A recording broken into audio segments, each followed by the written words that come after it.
Is there an infinite number of twin primes?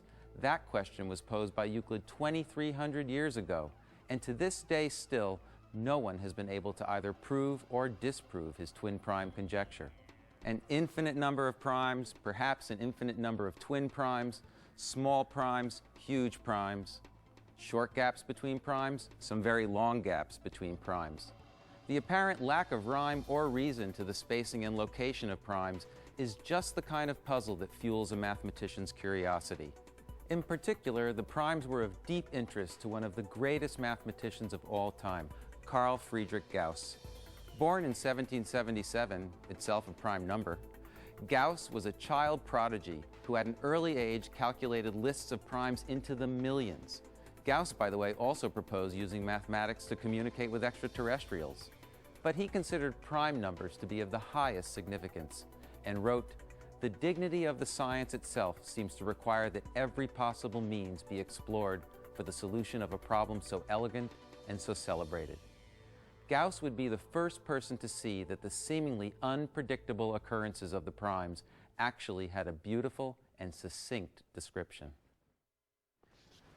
So a modern-day mathematician who can help us figure out what Gauss was getting at is our own Terry Tao. So Terry is a professor of mathematics at UCLA, a recent recipient of the Fields Medal, which is mathematics' highest honor, and also a recipient of a MacArthur Genius Award. And in fact, Gauss, who was called the Prince of Mathematics, well, Terry's not a prince, but he has been called the Mozart of math. So Terry, thanks for coming and helping us learn about prime numbers. Thanks. It's funny I'm called Mozart because I'm terrible at the piano.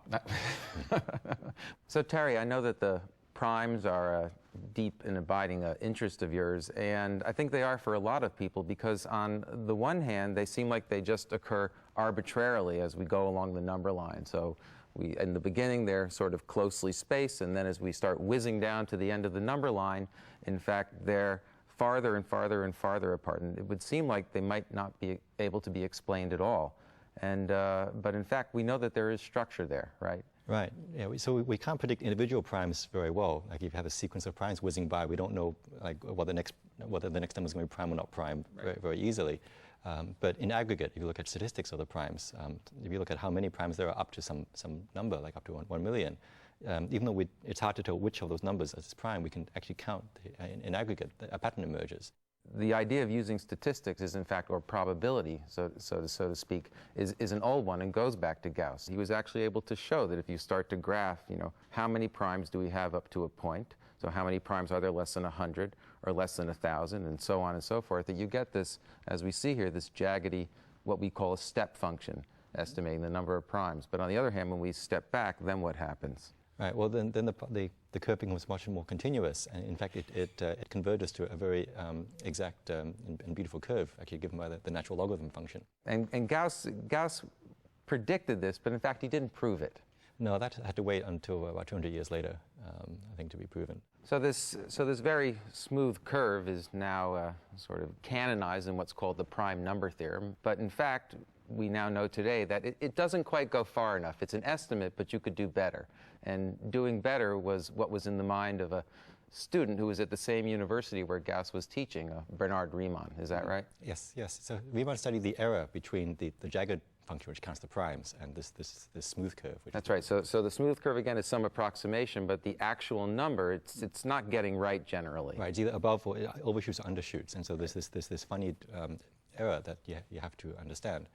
And what Riemann had, I think, the great idea basically of viewing this funny wave, kind of like a sound wave, right, looking for like frequencies or musical notes, if you will, in this sound, and so this sounds what's called the music of the primes. Your work is actually finding what I think most people would recognize as real patterns in the primes related to the notion of twin primes. Right. So twin primes are a very simple kind of pattern in the primes. Primes that are just a distance 2 apart, and we still can't even find those. But yeah, working with Ben Green, we were able to find to prove that there are these other type of patterns in the primes, these arithmetic progressions. So that's primes that are regularly spaced. Right. So a sequence of primes where the spacing between each prime and the previous one is the same. Yeah. And so what we were able to show is that we can find progressions, arithmetic progressions in the primes of arbitrary length. So you give me any number like 100, somewhere in the primes, there will be an arithmetic progression of 100 primes, where each prime, the distance between each prime and the previous one is exactly the same. I can't tell you what the spacing is. I can't tell you where the progression is, but I know that there's somewhere out there is a progression of primes. In fact, there are infinitely many progressions of primes of any given length. It's like if you want to demonstrate that a box is something in a box, you can open it and look at it, or you can weigh it and compare that to the weight of an empty box. And if it's larger, you know that there's something in the box, but it doesn't tell you what it is, how to find it. So that's kind of what we do. Exactly. So this was a totally outstanding result. And I mean, what was it like to be working on a hard problem? I mean, when you started off, did you say, this is the problem I want to tackle? It's a hard problem, and I want to tackle it. Well, it's a problem that everyone knew about, and so there's a lot of much simpler problems related to that problem. So mathematics is kind of like climbing a cliff. You know, there are these really high points that you want to get to so you can enjoy the view. But there's a lot of sort of much lower places you have to get to first. And so we didn't try to do this problem initially. We were working on much simpler things. You just wanted to take a short hike initially. That was all. Yes, basically. At some point we made this breakthrough, and we discovered that this path which could keep going up and up, and it could actually attack this problem. And once we realized that, we sort of dropped everything else, and we worked on that for 6 months. And everything sort of came together very nicely. All the things that we've been working on, semi-related, it all came together. So it was actually very satisfying. This has been a lot of fun, so thanks a lot. Okay, thank you very much. Some 20,000 years since the Ishango bone, and now 2,300 years since Euclid, the pursuit of the primes has not ended.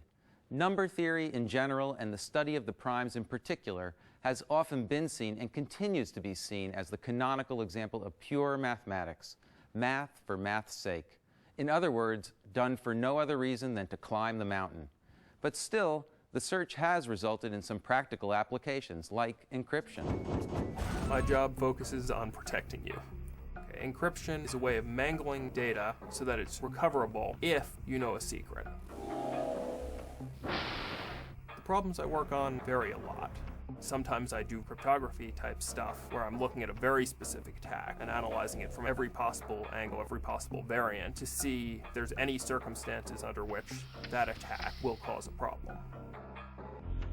A lot of private data is sent on the internet. Credit card numbers, bank numbers, social security numbers, any of that which got out would allow the bad guys to do identity theft, cause a lot of trouble, and can lose you a lot of money. I'm Ray Perlner. I work at the Information Technology Laboratory at NIST, the National Institute of Standards and Technology. NIST has been setting standards in cryptography for over 25 years. So here is the Crypto Lab, and in here we do a variety of software testing on both encryption standards and operating systems and anything else that might be security sensitive. Here is an antique, 1980. Older than I am. This implements the NIST data encryption algorithm. We don't need this machine because any desktop PC can do the work that this used to do. Because the algorithm implemented by this machine is a secret key algorithm, in order to use it, you need sender and recipient to share a secret, which in general is not true of any two computers that you pick randomly communicating using the internet. This is where public key cryptography comes in. Public key cryptography is a product of prime numbers, n equals pq. In addition to n will be a public exponent, e. With public key algorithms, only the recipient needs to know a secret. The recipient just needs to securely get the public key, which explains to the sender how to encrypt data so only the recipient can read it. E can be set pretty much to anything as long as it doesn't divide p-1 or q-1. 3 is a common choice, 17 is common, 65,537 also very common. Primes are important because the two hard problems that are the basis for all public key cryptography are the discrete logarithm problem and integer factorization. Integer factorization is just where you take a large number that's a product of two large primes and figure out what the two primes are without having prior knowledge of that. And if you can figure out what those two primes are, you've broken the algorithm. In order for the bad guy, given only the public key, and possibly some signed messages or matched pairs of plain text and ciphertext, the bad guy should only be able to factor the number if he's capable of doing 2 to the 80th operations, which is approximately a trillion operations. That is considered infeasible. It's been some of the most interesting work I've ever been involved in. Lots of problem solving. Well, it's exciting to me because you take a look at these problems, and first looking at them, you have no clue where they're going to lead. And then you have some kind of an insight, and suddenly it all makes sense. Can we expect that codes based on prime numbers might be routinely broken in the future as technology and our understanding of the primes advances? Or have such encryptions already been broken by someone out there? Assuming that such intelligent life exists, are prime numbers indeed so fundamental that other life forms would understand them? Some scientists argue that humans and extraterrestrials might be so different that their biology, culture, history, and even sciences would provide no basis for communication. While we use math to describe the universe, their models of reality might differ drastically from ours. What if they don't count? What if to them, prime numbers are simply the color blue? But to us humans, mathematics is a common language, fundamental to how we describe the world around us. With it, mathematicians are unlocking the secrets, breaking the codes of the cosmos. Yet in many ways, prime numbers, the very building blocks of this mathematical language, those atoms of arithmetic, remain as mysterious to us as the farthest galaxy, which makes mathematicians the real explorers of the universe on a journey that began 20,000 years ago and will never end.